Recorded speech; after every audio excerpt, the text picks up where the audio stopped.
Aupa, arratsaldeon, gaurko saioan literaturarik ez zaigu faltako. Virginia Woolf idazlea ezaguna gogoan alduzue arek zertzioen emakume batek idazteko bi gauza behar zituela. Batetik, dirua, urtean 500 bat libera, eta bestetik, gela bat. Liburu hori, jatorrizkoan, hementxe ikusten duzue, eta euskerazkoan ere bada, gela bat norberarena izena horixe du, eta hain zuzen ere, hortik tiraka, Azkoitian literatura jaialdi bat emakumeen gainekoa antolatzen dute.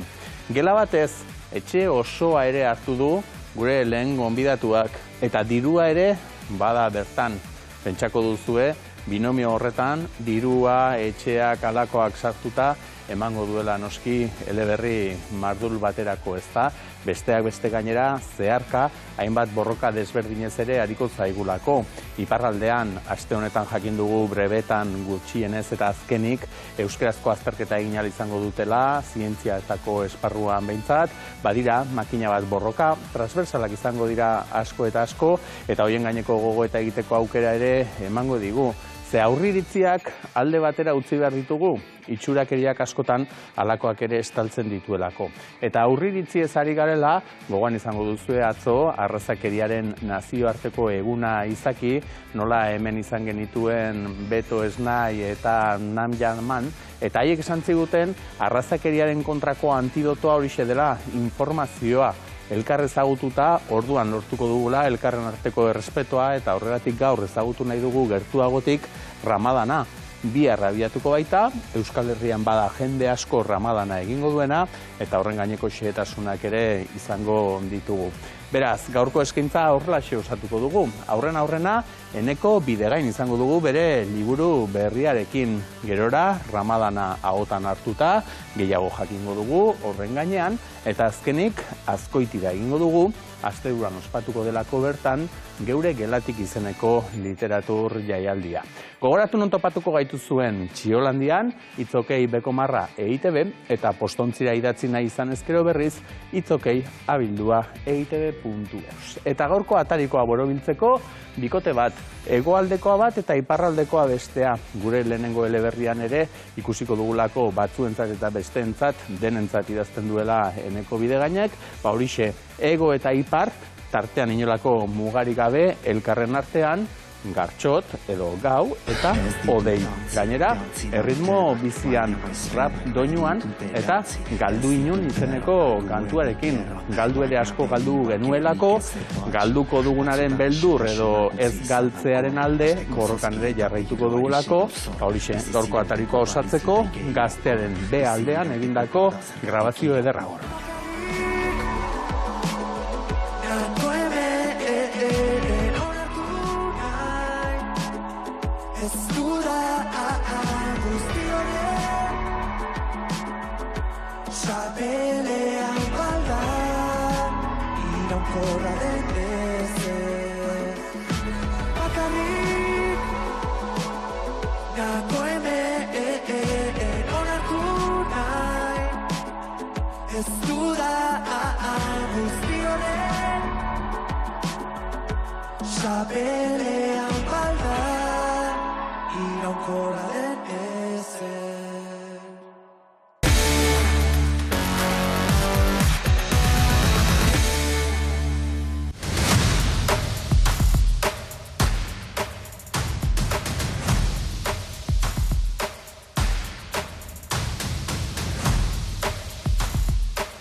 Horixe, hasi dela udaberria, eta udaberri arrats dotore horietarako, belartze batera edo giroa ere leuntzen hasten denean, liburu bat eskutan hartuta, Eneko Bidegain, hori ere ez da batere aukera makala, ez da? Arratsaldeon Eneko? Arratsaldeon. Hemen txetzen ari gara, atarikoan ere entzun dugu odei, arek sortutako taldea da Bizio, Eta bada kantu bat, liburuan bertan ere agertzen dena, momentuola klabe xamar batean, ez? Eta Urkoren, beste Urkoren abestiarekin abiatzen da, galdetu nion, gerora berritu egiten dute, galdetu nion nor naizen ni. Liburu honek ere badu hortatik pixka bat, ez da? Kantu horretan bezala, tradizioa, Urkorena eta modernidadea, Odeirena, biak nahasten dira. Liburuan ere plano desberdinak ikusten ditugu, tradizioa, gaur egungoa, eta balio du, liburuari ere galdetzeko nor naizen ni edo nor garen gu, ze gutik asko esaten du liburuak, ez da? Bai, liburuaren ardatzetako bat bada erakutsi nahi dugun edo erakustea egokitzen zaigun kanpoko irudi hori eta jokatzea izaera baten arabera, arau sozial batzuen araberakoa eta ohartzea momentu batean horrek ez duela behar bat egiten guztiz gu egiazki garenarekin, ez? Eta hor, hainbat pertsonaia, hainbat egoera daude non baduten kanpo irudi hori, erakustea komeni den irudi hori, eta batzutan gatazkan dagoena, beren egiazko izaerarekin, egiazko izaera hori ukatu, baztertzen baitute, eta horrek min batzuk eragiten baititu, ez? Piskat hori bada liburu gaietako bat. Protagonistaren, inauten jefeak ere, itxurak eritan mai gainean liburuak uzten ditu, katixarenak, arkaitzenak, zure liburua ere ez da txarra izango horrela mai gainean utzi, eta ez, ikusita, liburu mardula geratu zaizula eneko, eta hala beharko zuen seguraski, hemen historio eta historia asko kontatzen delako, ez da? Bai, azkenean ari mutu janitzen gurutzatu dira historio horretan, azkenean misterio batetik abiatzen da, misterio badago, argitu behar den misterio bat, eta argitu beharreko misterioak divertigarriagoak dira, baldin eta labirintoa zailagoa baldin bada, edo ari mutu gehiago baldin baditu, eta gauza anitz elkarrekin konektatuta daudela erakutsi nahi dut, eta horrek eragiten du pertsonaia asko sortzea, pertsonaiak ere garatu behar dira, eman behar zaie bizitza bat, pertsonalitate bat, iragan bat, ari mutu goiek ere minimo bat esplikatu behar dira, errez ateratzen da liburu luzea jango nuke, ze azkenean hainbeste elementu daude, nuke jango denik liburu astun edo zer bat, ez?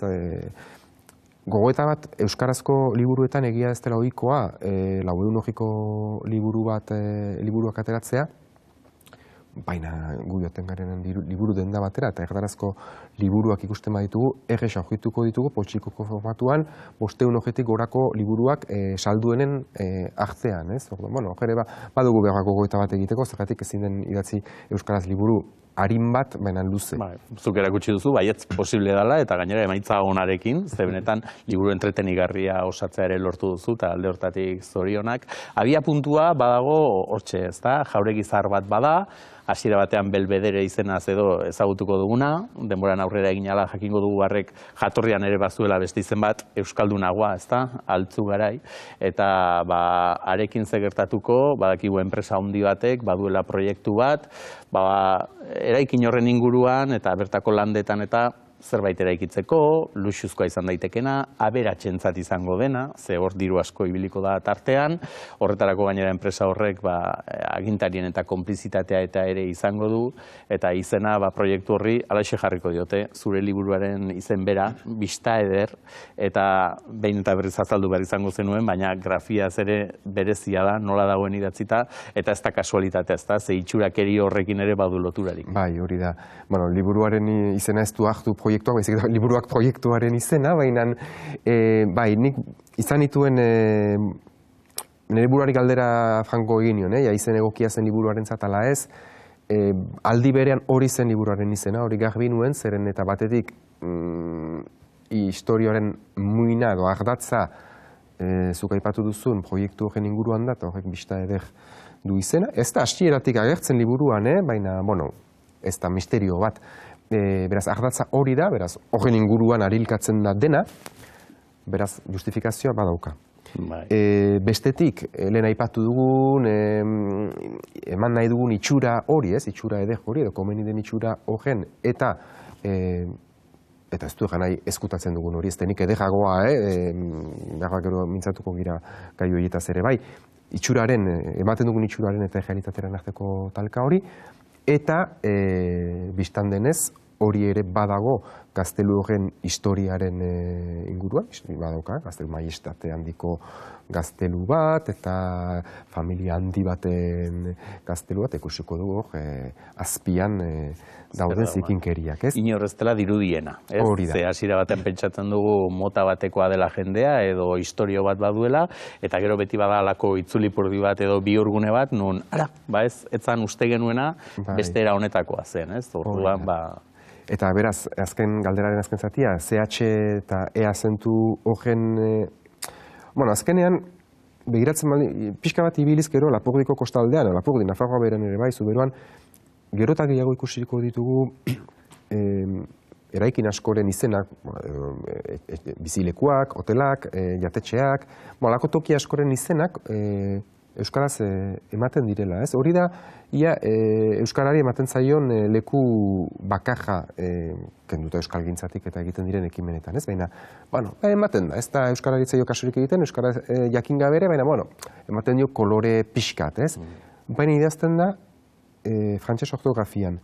Zergatik, nire ustez batetik, azkenean frantsesek ulertzeko gisa, frantsesek irakurri alizateko gisa, ze bestela jartzen baldin badugu, bista eder, esekin, edo isarekin ahoskatzen baita guk bista jaten dugu, ez bista, neza bista idatzi, esekin, hola jarriko baldin, frantsesek bixta ahoskatuko luke, eta bista egoaldetik irakurrita, bixta kostatzen zaie, baina hor dago, frantsesentzat idazten dutela Euskalduna kontuan hartu gabe. Eta bigarren gogoeta da, Euskarak izan du, azken 50-60 urtetan, Euskara idatzi arautu da, badaukagu ortografia bat araututakoa, eta badakigu. Frantsesek beti ukatu nahi izan diote Euskarari idatzizko hizkuntzaren estatusa, non horrek dakarren akademiarako balio den hizkuntza, literaturarako hizkuntza, kazetaritzarako hizkuntza, eta frantsesentzat, etxean, augen artean, eta asko gehiago ez. Publikako kazetariak ere ala esaten dio, inauti ez da momentu batean, ez? Itzuliko zara Euskal Herrira, egingo duzu euskeraz, baina horrek ezertarako balio aldu, ez? Bai. Izan ere, zuk aipatu duzu eta azalpena bai eman berri izaten da, grafiaren gainean, hegoaldeko zein iparraldeko ez dugula berdin irakurriko, baina mendigureni, zure editoreari irakurritakoa da, zuzarela gaur egun batzuentzat eta bestentzat, alegia Euskal Herritar guztientzat idazten duen idazle bakanetakoa. Batean zein bestean, ongi irakurri eta errez ulertuko dena. Hori ere piropo ederra da, ez? Bai, dudarik gabe, hori mendigurenen hautik entzutea edera izan zen. Niretzat naturala den gauza bada, nik idazten dut Euskaraz, beraz Euskaraz idazten baldin badut, irakurleak Euskal Herri osoan daude, eta aldi berean ni sortzez iparraldekoa naiz, iparraldeko eskualde bateko euskalkitik eraiki dut nire hizkuntza, baita ere ikastolatik eta irakurketetatik eta Euskal Herri osoko jendearekin gurutzatzetik eta Euskal Herri oso lan egitetik eta hori da baita ere hor dagoen euskara da horren guztiaren emaitza eta aldi berean ez diote nahi Euskal Herri osoko entzat idazten duelako nahi estandarregia egin non iparraldean bereziki iparraldean bakarrik erabiltzen diren hitzak guztiz baztertuz, hori ere ez da, eta erakurtzen dut, iparraldeko leksikoa ere ulergarri izan daitekela, ez? Beraz, batua da, Euskaldun guztiek ulertzeko gisakoa izan behar du, eta beraz ez da, ez idatziko dut bakarrik iparraldeko entzat. Ez da hori, eta ez da ere, idatziko dut bakarrik Gipuzkoaretan entzat eta Bizkaitarren entzat ez da. Itxurak eritan ibiltzeak prozesu bat suposatzen du, fase desberdinak ditu eta fase horien araberakoa dago egituratuta ere liburua, ez da, 3 zati badituelako, lehena bazegerta, bestean itxurakeri joku horretan nola ibili diren, horrek gatazka dakarren, ez, eta gero ja ondorena, halaxe dago egituratuta liburua, baina egia da, itxurakeriaz gain edo itxurakeri hori zipristintzen duen 11 ertz edo 11 erpin ere badituela istorioak. Protagonista bera kazetaria da, hor alterregoarena oso errez jarri diguzu, eneko, ze ez du ere eleberrigintzara itzuli zara, azken aldian testu akademikoak eta horrela idatzi, 21 urte, azkena idatzi zenuela eta berriz ere eleberrigintzara itzuli zara, eta Einaut kazetaria, protagonista ere, Euskal Herrira itzultzen da, ez? Hortxe, bidai hortan, joan etorriko hortan, alderaketa egiteko eta aukera ere ematen diolako, ez? Bai, Einautekin izan dezaketen antzekotasuna da, ofizio bera izan dugu, nik aitortu behar dut, kazetari, zergatik hartu dudan kazetaria protagonista, abia puntutik hipotesian izan nituen, ez? Izan zitekeen abokatu bat, izan zitekeen notario bat, izan zitekeen zinegotzi bat, detektibat. Gauza asko izan zitekeen, eta pentsatu nuen, ez azkenean naturalen egesena eta niretzatu gubilena kazetaria izatea da. Gero, aldi berean, Einautekiko desberdintasun ikaragarriak ere baditut nik. Einautek egin zuen ibilbide bat, da guztiz antagonikoa da, bai? Baina balio dizu horrek ere lanbidearen gaineko gogoeta egiteko. Ze kazetaritzaren gaineko erreflexio ugari ere badago bertan, ezta? Ze Einautek badauka bere antagonista edo Beñat, ura eskola zaharreko kazetaria da, Einaut berriz Txiolandian eta hortxe dabil, egun guztian sartuta, eta hor ikusten da, ez? Lanbidearen bi ikuskera desberdin ere egon badaudela, gero Kloe dago, beste aldera pasadena, ez? Kazetari izatetik komunikazio arduradun izatera pasadena. Horri egiten duzu alako erradiografia bat nahiko txukuna, eta aipatu behar da gainera, Einaut bera dela, hortxe, lehen ikuspegi nazionalaz ari ginen, ez? Euskal Herrirako ikuspegi nazionalean ari den komunikabide txiki batean, eta horren bestez, lanbidea eta militantzia. Biak uztartu behar izaten ditu, eta hori beti ez da erresa, eta zuk hori ere badakizu. Bai, Euskaraz aritzean dagoena da, beti uraren kontra edo kojontearen kontra aritu behar, beti justifikatu behar gure tokia hor eta hori bereziki Lapurdinen garbi dago, ez? Beste leku batzutan, Euskara eta Euskal edabideak indartsuago diren lekuetan, egesagoa da izen bat lortzea, edabidearen aldetik diot, baina guztiz hegemonikoa den beste hizkuntza batean eta edabide sistema batean, ia ikusezina izatea da eguneroko bojoka bat eta igatzen duen. Liburuan ere badiozu ez, eta Einautek ez duela sekulan aukeratu haizearen kontra ibili beharra, baina halaxe egokitzen zaiola, ez? Eta azken finean, horixe horra alderatu ere alderatzen da, nola, komunikabide handi batek, La Republikak kasu honetan, filtrazioak eta ere usu izaten dituen, eta gainerako komunikabidek berriz, prekarizazioaren ondorioz, baliabide nahikorik ez, eta agenda propioarekin aritu baino, prentsaurreko eta adierazpen kazetaritzan aritu behar izaten dutela, zuk Amazon edo Justit kazetaritza ditzen duzun hori, ez? Bai, kazetaritzak, eta kazetaritzak badu hausnarketa bat egiteko, ez dut liburu honetan aipatzen, baina orain adimen artifiziala eta aipatzen diren horretan, danik esperimentatu dira, editorial bat ordenagailok idatzia eta hola, orduan kazetaritza lanak baldin badira iristen diren prentsagoak edo prentsa txostenetatik albisteat idaztea,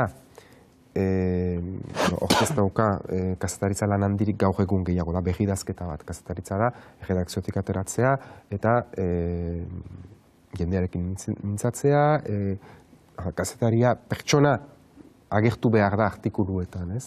Eta prentsa arduradunek egiten baldin badute kazetarien lana, da, hori,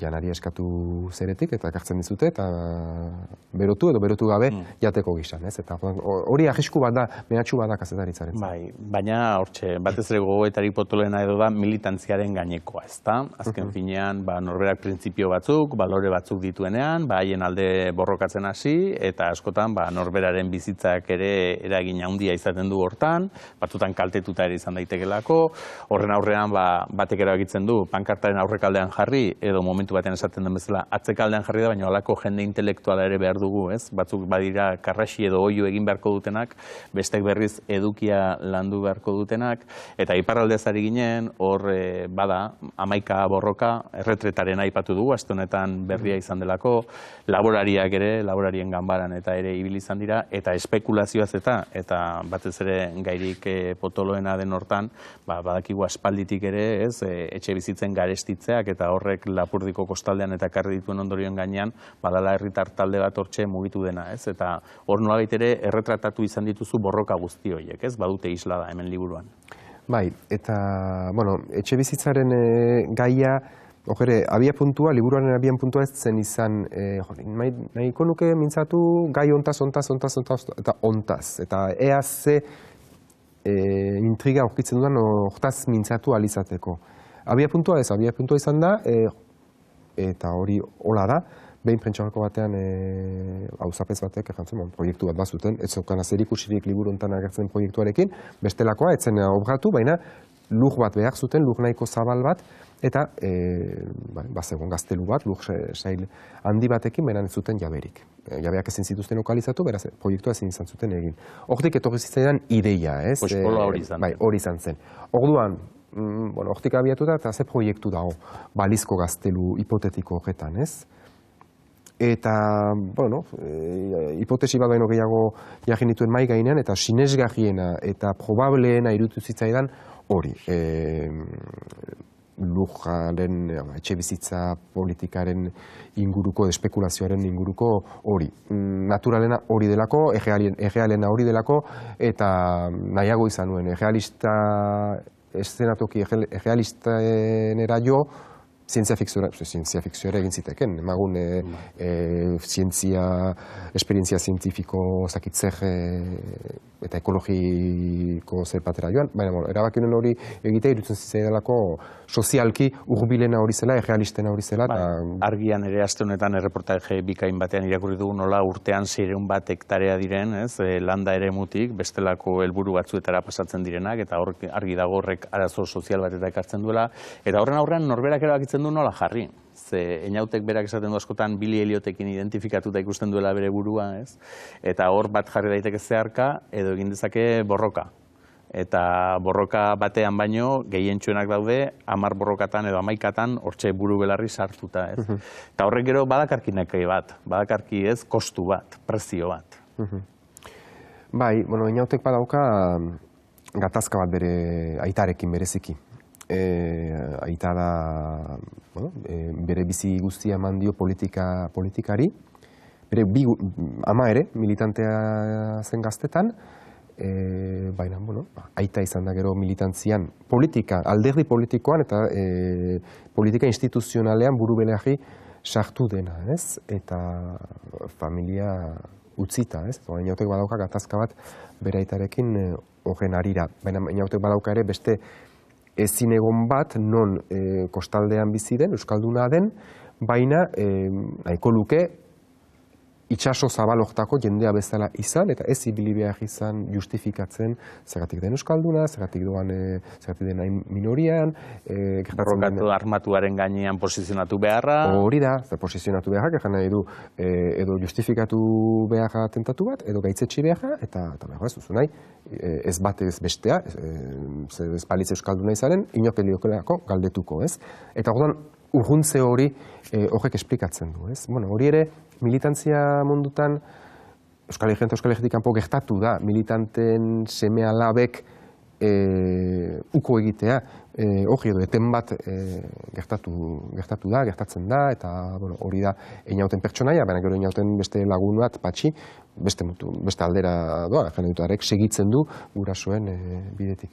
Eta kontraesanak ere badau ez da, ze Garikoitzen gatik adibidez momentu batean esaten da, kanpoan Txe eta etxean Pinochet.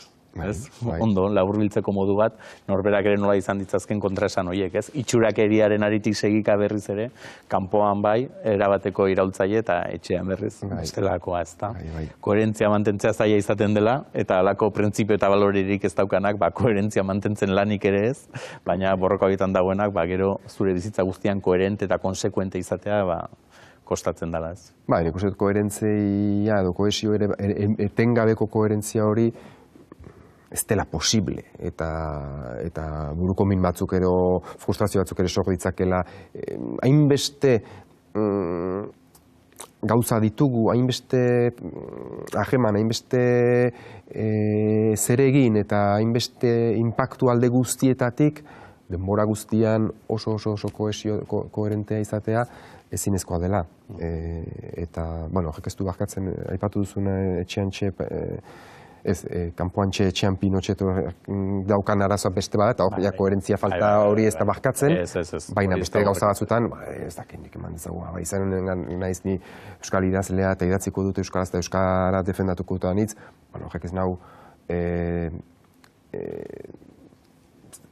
irakurriko dut berdin frantsesez eta gutxiago espainolez edo inglesez, baina jane dut ez dut zertan bakarrik euskaraz irakurri, euskal idazlea naizelako, ez? Borrokak badira batzuk gaur egungoak, beste batzuk badira zaharrak, ze aipatu dugu historiak ere plano desberdinak baditu eta garai desberdinak ere biltzen dituzu, bat bada gaur egungoa oso ezaguna egingo zaiguna, beste bat berriz gure historia hurbilekoa eta historia zaharragokoa ere, bai, ezta? Beste mundu mailako gerraz ari garelako, Algeriako gerraz ari garelako, Gestapo, halako kontuak ere agertzen dira, eta horrek oraindik aberatsagoa egiten du, ezta? Ze azken finean badira iaia 3 edo 4 eraberri batera irakurtzen ari aitzearen sensazioa, ez? Bata, bestea da, 4 plano desberdinetan, 4 historio. Horrek zu idazle bezala ere behartuko zintuen, ez? Gauzak argi izatea eta danak modu ordenatuan izatera. Bai, liburu honen zailtasunetako bat izan da, ari mutu joie guztiak ongi elkarrekin arilkatzea momentu batean, ez? Azken finean, ari mutu asko dira, baina denak elkartzen dira nonbait. Denek badute beren justifikazioa horrez. Noski, familia baten mende bateko historia kontatzen du liburuak, ez? Gaztelu horren lehengo abia puntua da, hiltzen da Gazteluko azken jabea kasik 1 urtekin, eta duela 20 urte. Eta 20 urte segonda Gaztelua itxita. Orduan, ze izan da Gaztelu horren historia 20. mende oso horretan zehar. 20. mendean, pasada lehen mundu geha, pasada bigarren mundu geha, pasada Algeriako geha, pasada dira beste gauza batzuk, eta etxe horretan horiek agertzen dira. Eta ikusten dugu gainera konektatuak daudela elkarrekin. Gutxienez, bigarren gerlatik, Algeriara eta gero beste kontu batzutara, ez dugu ben aipatuko, loturak badaude eta dokumentatuta daude. Hau fikzioa da, baina hemen aipatzen diren zenbait gertakari, edo, liburuan bukaeran agertzen diren zenbait askatzen diren korapilotakoak batzutan eman dezake sinesgaitzak direla, baina benetan gertatutako gauza batzutan oinahitzen dira. Bai, izan ere pertsonai horien nolabaiteko zuhaitz genealogikoa eta ere egiten da, eta irakurleen eskura ere jarri duzu, QR kode baten bidez, ez? Norberak ere zailtasunak izaten baditu, batzutan ere kosta egiten zaigulako, ez? Olako entxalada batean izen asko baldin badaude taula. Zuk hori erraztu duzu QR kode horrekin, ez? Norberak laguntza hori behar badu, naiz eta aholkatzen duzun alba dala ez dala erabili behar. Bai, liburuan pertsonaia asko daude. Dena den protagonista, pertsonaia nagusiak ez daude inbeste. Errepikatzen dira maiz, eta orduan horiekin ez da galtzen. Baina noiz behinka agertzen diren pertsonaia horietan gerta liteke, ez? Izan genuen hori, editoreak, Xabier Mendiguren ekantzen behar bada bukaeran jartzea pertsonaien zerrenda, baina ezin zen jarri holaxe zerrenda bat, zerrenda jartzen baldin bada alfabetikoki edo hola. Galtzen du, eta gainera spoilerrerako arriskua zegoen. Orduan pentsatu genuen sistema hori. Webgune simple bat egitea, kapitulu bakoitzean agertzen diren pertsonaiak, edo kapitulu hori arte agertu diren pertsonaiak jarrita, eta norbait orain iztxe, 7. kapituluan baldin badago, eta galduta baldin badago, 7. kapituluan ez dut uste, baina geroago galduta baldin badago, hobedu dagoen kapitulu hortako begiratzea, ze urgunago baldin badoa, erantzun batzuk izan ditu, gero jakin behar dituenak. Denan jolasti ere ibili zara, Eneko, ongi pasa duzu, ze pertsonaien abizenekin ere jokatu duzu. Ez da kasualidea izango, seguritate arduradunak gerra abizena izatea, auzapezak Axeritegi, Azeritik ere pixka bat izatea, eta hor ja arrasto batzuk eman dizkiguzu, ez da? Esan duzu, bueno, maltzurkeri puntu bat hor iesi egin dizu, ez da? Ez da maltzurkeria eta ez dit iesi egin, hori evidentea da, Axeritegi, bai, behar zuen alako izen bat, ez? Eta gerrak ere bai, eta alakoak ere izan dituzu. Ze denbora hartu duzu eleberria idazteko, ze lehenengo zirriborroak orain 15 urtekoak omen ziren, eneko? Bai, lehen zirriborroak ez dakit 15-17 urte, geroztik ez dauka zer ikusirik honek, orduko zirriborroekin, aldaktua. Utzi, berriz hasi, berriz utzi, berriz hasi, hola ibili nintzen, eta gero hasi nintzen utxetik, zerotik hasi nintzen, duela 5-6 urte, 2018, hasi nintzela utxetik, abiatuta lehengo lan horietatik, baina, gauza anitz botan nituen. Eta konforme orain gustora emaitzarekin? Bai, egia errateko liburu bat bukatzen denean, duda horretan gelditzen zara, eta ni gelditu nintzen pixka duda horretan. Balio ote du liburu honek, ez? Eta bidali nion Xabier Mendigureni, duela urte bat eta erdi edo urte bat pasa, eta gustatu zitzaiola, eta, hase. Eta orain ikusi behar dugula, zertan geratzen den, nola dagoen proiektua, berak, eta badaukalako, batetik, esan dugu historiatik ere bai, novela historikotik, badu ere eleberri politikotik, hortxe azpian dauden lanbide makabroena omendan kazetaritza hau, besteentzat albiste txarrak izaten diren horiek guretzat onak omen diren hauek, uste dut, lanbidea gustatzen zaigun hori behintzat, bereziki gustatzen zaigula ere, tramaren zati hori, hor ikusten direlako islatuta eguneroko eta pasarte asko eta asko, badauka ere egungoaren erradiografia bat, egungo gizartean nola dagoen, eta badauka lehena aipatzen genuen ispilu joku hortatik pixka bat, norberak militantzia edo itxurakeriak eta horiek nola bizi dituen, batek esango du hemen badut aitziberretik pixka bat, hemen badut gariko hitzetik, orduan uste dut alde hortatik osatuak geratu zaizula eta 360 graduko liburu bat izan dela, Hala baldin bada, posten, eske? Nik uste dut baietz, eta gonbita beraz hori egingo diogu irakurlei, elkarren argitaletxearekin, bista eder, izango dela, eneko bide gainen, eleberria, aspaldiko partez, orain arte maisu eta irakasle zabiltzan hortan bestelako liburuak eta ere argitaratu dituzulako, orain behin gustu hartuta, urrungoa gara prestatzeko, edo oraindik ere aurrena ontaz ari beharko dugu, eta gero izango da aukerarik, urrungoa zer hitz egiteko. Orain tokatzen da ontaz hitz egitea, baina mendik... Baduzu zerbait buruan. Bai, gauza batzuk bat daude buruan, bai.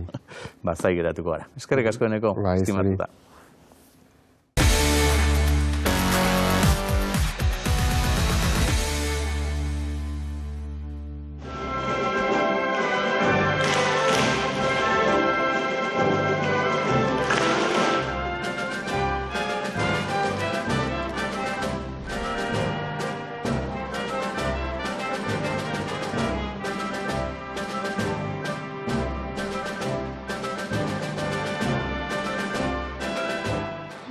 Bereziki biziki azkarra zen, oso azkarra zen, guk gibelean esanditzen nuen nire koroa, nire aurrak, orkestroa eta zenean, bazen pila bat ari egiten mugimenduak eta koreografia isiltasunean zinez en komunion, frantzez erraiten da, biziki polita da.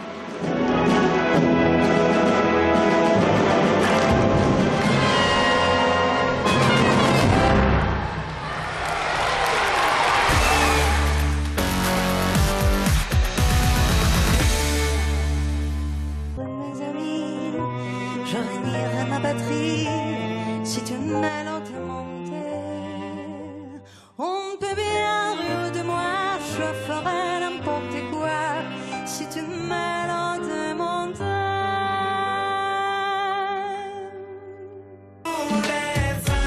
gorde ditut musu eroenak, guretzat debekatutako jolasak, guretzat amaiera gabeko bidean, gau bakoitzaren ostean dator, egun sentirik ederrena, orain bizitza guretzat da.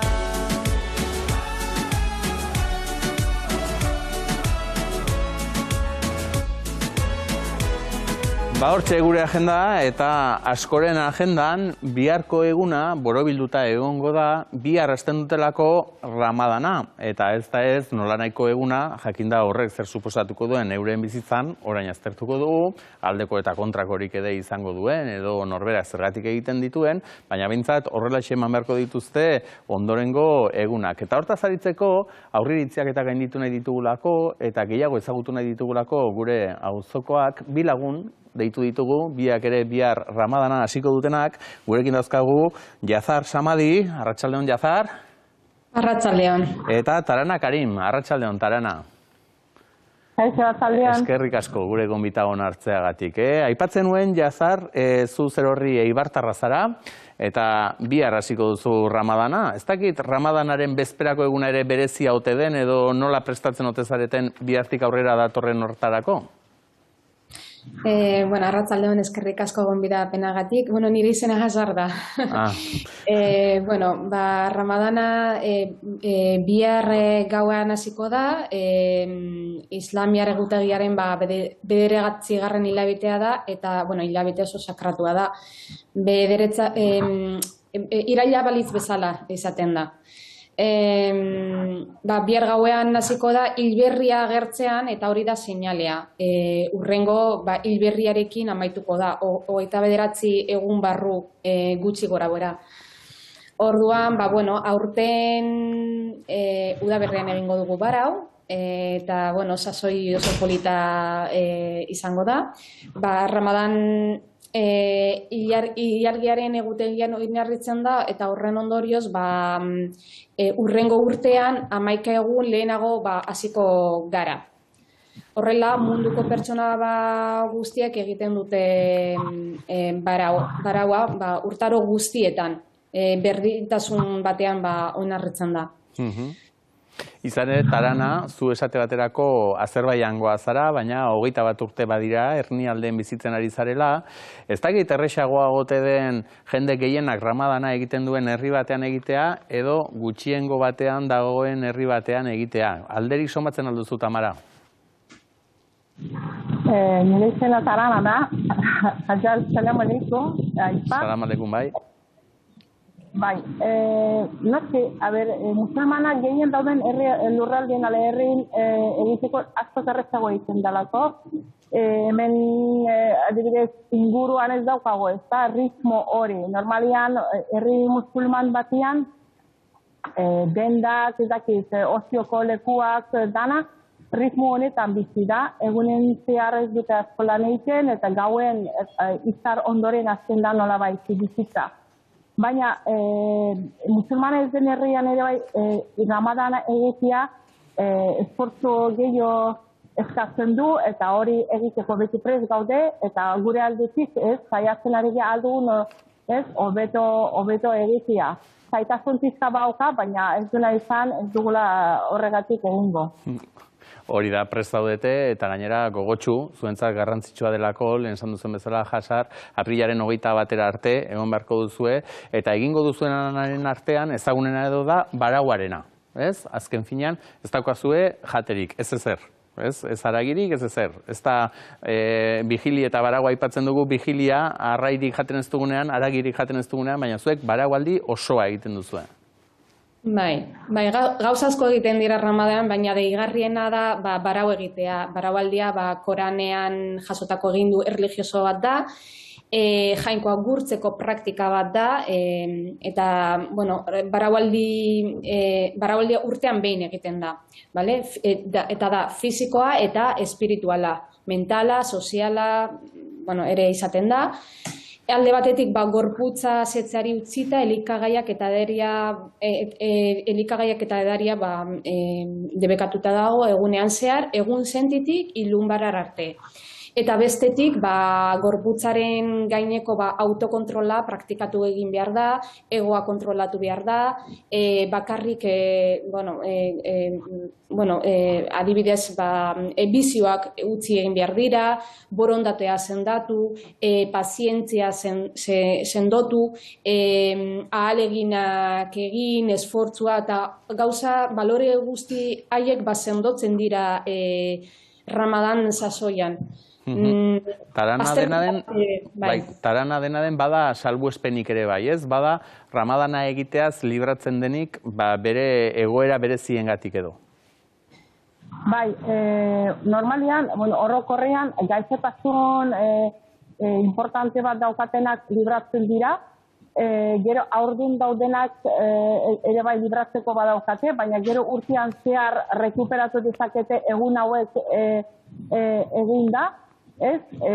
Eta ume txikiak ere bai 7-8 urte arte mutikoak eta handik aurrera egin dezakete, esan nahi dezumiak, baina ume txikiak libratzen dira hau egiteaz.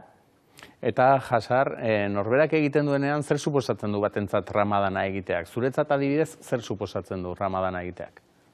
Niretzako superazio bat da, bara egiteak ahalegina eskatzen du. Orduan, ohartzen zara gai zarela, zure helburuak lortzeko, gai zarela horrelako zure espiritualtasuna bultzateko. Eta, ni beti gogoratzen naiz, Zumaiako atleta marokor batez mendi maratoi bat irabazi zuen Ramadanean. Orduan... Horrek badauka meritua, Ze pentsatzekoa da bat ahulduta geratzen dela. Ez dakit, gorputzak, taranak nola erantzuten du olako Ramadanaren aurrean edo. Zein izaten da momenturik gogorrena, kritikoena? Kritikona ez nuke esango, ez? Gorputza osasuntsua baldin baukazu, arrazorek ez da izaten normalian, ez? Zure gozaria normal ordu ez berean jaten baduzu eta gero afaltzeko garaien ere bai ondo jaten baduzu, arrazorik krizirik ez da izaten. Normalian lehenengo egun pare batean, agian gorputza ohitu arte, eukitzen dizu ez, arte txiki horiek pixkat ez, goziako gogoa bezalakoa, baina gero behin gorputz ritmo hori hartuta, ez da izaten ez aintzaia, eta berezik egun osoan gauden korrika gora bera, esan nahi dut, lanpetota baldin bat zaude, buru ez daukatzen dut denborik pentsatzeko batzutan, ez dut jan, ez dut edan, ez dut ez, horrelako gaur gehien bat, gorputza jutzen dalako garbitzen, azte pare baten, harinago sentitzen duzu, esan nahi dut fizikoki. Gero, espiritualki eta dana, askoz benefizio esan nahi dut gehiago ditugu, eta krizirik horrelakorik ez dut usten bizitzeko, negizak, nik horrelakorik behintzat ez du inoiz bizi.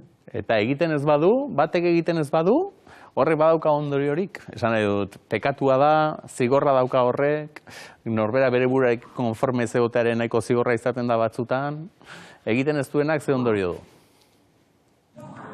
Nik uste dut praktika guztiak, praktika religioso guztiak borondate batekin egin behar direla, eta, bihotzetik irten behar zaizu ez, eta ez baldin baduzu zinezken, hori norberak ikusiko du bere buruarekin eta bere kontzientziarekin.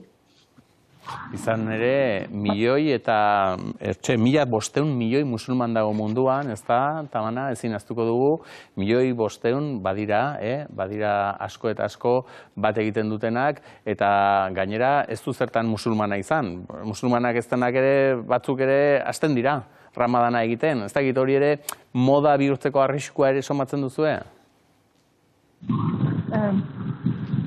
Gehien bat, Ramadana jarraitzeko da islameko, ez? Nolabait araua. Gozia geratzen nahi duenak hori beti gauzako praktiko izango da, baina Ramadan bezala egiteko ustez musulmana izan behar da, eta dalako, ez? Nolabait kolumna bat, ez? Pilar bat islamen. Hori da, alegia, izena ezin dugula harinkeria zerabili, ez? Baraua egin behar duenak baraua egingo du, baina horri ramadana deitzea ja gehiagitxo dela, ez? Azken finean, gauzak ere desberdindu behar direla. Indarrez ikusten zaituztet, gogotxu, bihar hasiko duzue, bukatu berriz esan dugu aprilaren 21ean, eta gero ona izaten da ere, edo susmo hori daukat, bukaerako festa, ez? Ja ramadana bukatu deneko ospakizun hori, danak batera egiten duzuen hori, azkeneko urtetan ere pandemiarekin eta alakoekin ere, behar bada ez da posible izan, nahiko zenuketen bezala, beraz festa hori ere buruan izango duzu, ez? Bai, energiak berreskuratzeko batez ere, eta lagunekin partekatzeko, eta familiarekin, eta egiten dira, ospakizunak egiten dira, eta polita izaten da, hori partekatu, eta nire gustatzen zait, auzokideak ere, eta meskitara etortzea, eta ikustea, zeintzuk dira gure autura, gure erlijioa, eta konpartitzea. Horixe, zuei biei esker gaur behintzat gehiago ezagutu dugu Ramadanari esker eta estimatuta dago, eta animo, eutxi, eta indarra esatera joan, baina indarra soberan ikusten zaizue, beraz, horixe, alik eta harinena gerta dakizuekela, bai, eta emankorrena. Eskerrik asko. Eskerrik asko, zure.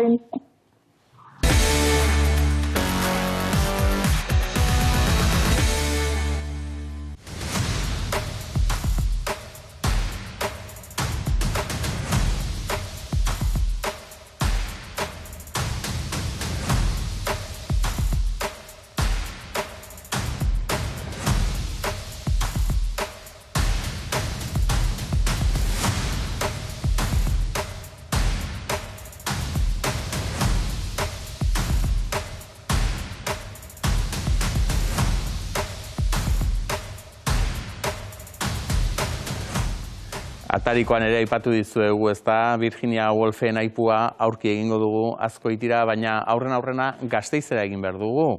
Badakizue, ezta, Matxete plaza, Aiotz plaza ere izenez ezagutzen dena.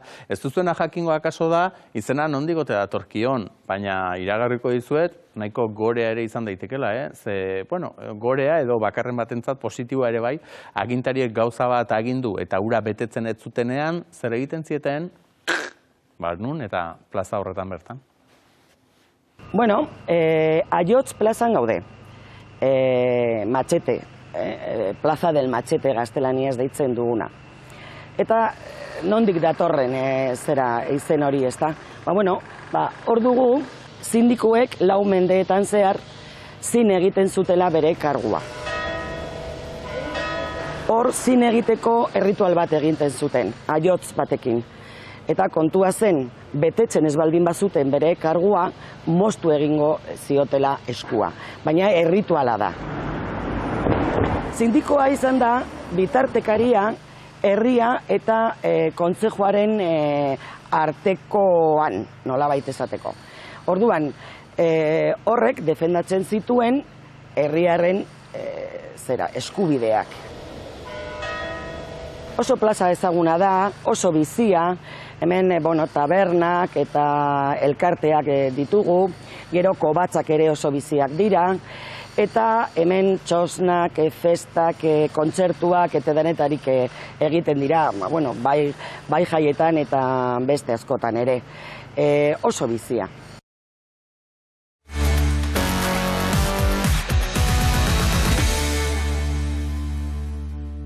J'en viens, je l'avoue, à envier les oiseaux, de n'être que témoin de nos actes inhumains et de pouvoir voler vers d'autres lendemains. Je pense à vous souvent, vous les décevants qui divisent le tout. Je pense à vous souvent qui piétinez le nous, je suis déçu, vraiment. Alors je prie le vent qu'il vous ramène à nous. Alors je prie le vent que ça change tout. Moi je veux vivre, rire libre, ah da da da da da. Je suis une femme de couleur vive et ça veut dire tout ça. Moi je veux vivre, rire libre, ah da da da da da. Je suis une femme de couleur vive et ça veut dire tout ça. De couleur vive, da da da. Da da da. Da da da. Da da da. De couleur vive.